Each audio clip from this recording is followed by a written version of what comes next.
There's a number of amendments that we're speaking to here.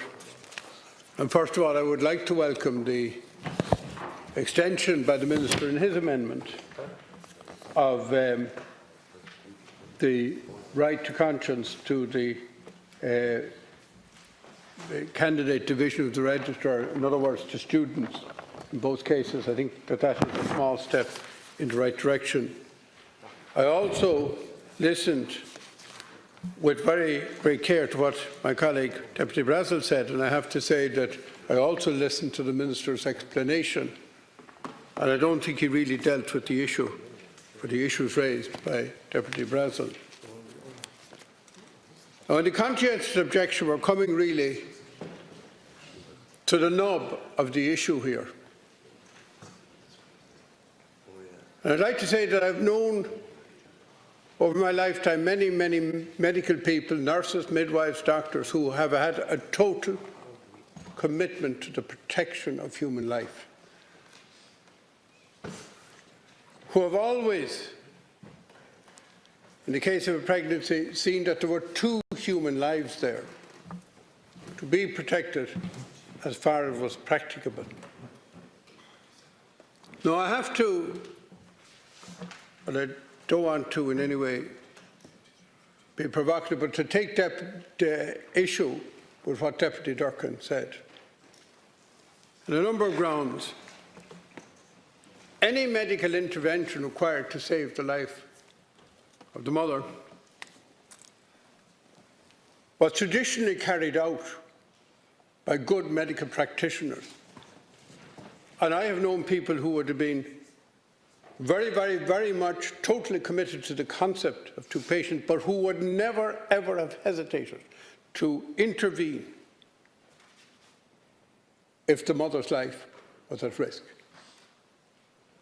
Now, whether that's termination or not in the terms of this bill is interesting, because the purpose of doing that, of course, is to save the life of the mother.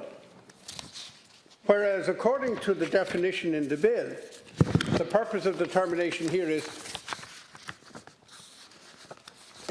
and I quote, it says, termination of pregnancy in relation to a pregnant woman means a medical procedure which is intended to end the life of the fetus.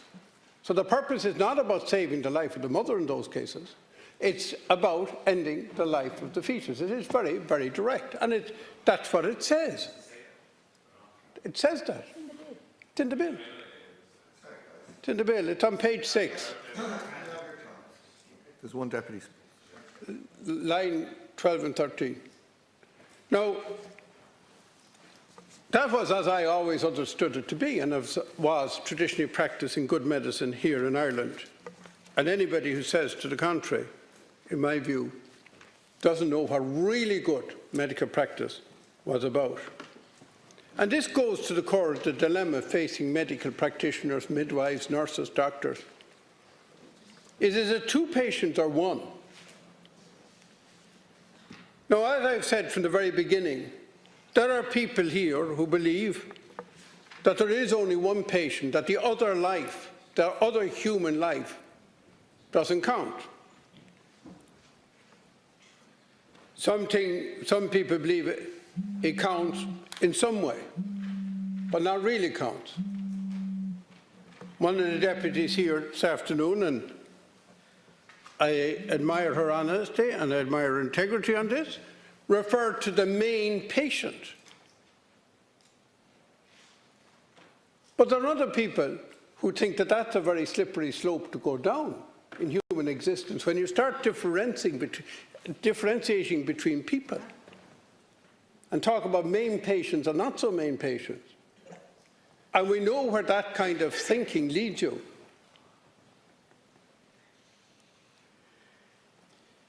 And therefore, when people say, well, you have to refer on, for many medical people, and particularly for doctors in the terms of the referring on,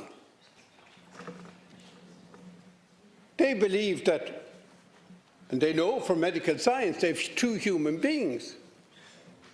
And referring to so-called care of one is referring to certain destruction to care of the other. Now, if you don't believe they're two human beings, that's no dilemma. If you believe that one totally has control over the right of the other and that the other has no right, in other words, the unborn has no right, that poses no problem. And in most of these cases, we're talking about people who do not have any medical conditions that require a treatment in those terms, because the whole bill provides for abortion for no reason. And we know the vast majority of abortions are carried out. There's no such thing as an abortion, and is not provided for in the legislation for no reason. In fact, there are very strict reasons. Why are we rerunning the referendum? Agreed. To the chair. Now look, I know this is... The referendum itself is being rerun rather than the legislation. Deputies, this is a sensitive issue for both sides. Everybody has an opportunity to speak through the chair. Deputy Cuív, if you want to resume, I'll add another 30 seconds onto that. Well, I think it was near a minute. But the issue that I'm speaking about is that doctors do not want to be forced against their conscience, and this is the only issue here. I accept the results of the referendum. I've said that I've accepted, and I also accepted the results of the referendum in 1983, which some people boast about not accepting, but that so be as it may be. What I'm saying here is to force medical people to act as they see it against the interest of one of their patients is, in itself, in my view, a non-ethical provision. I also have to say that I believe that many fine people who went into medicine in the past under the regime we're introducing, fine people who are the most caring people I've known, will find this a very chilling place and type a discipline of medicine to be involved in.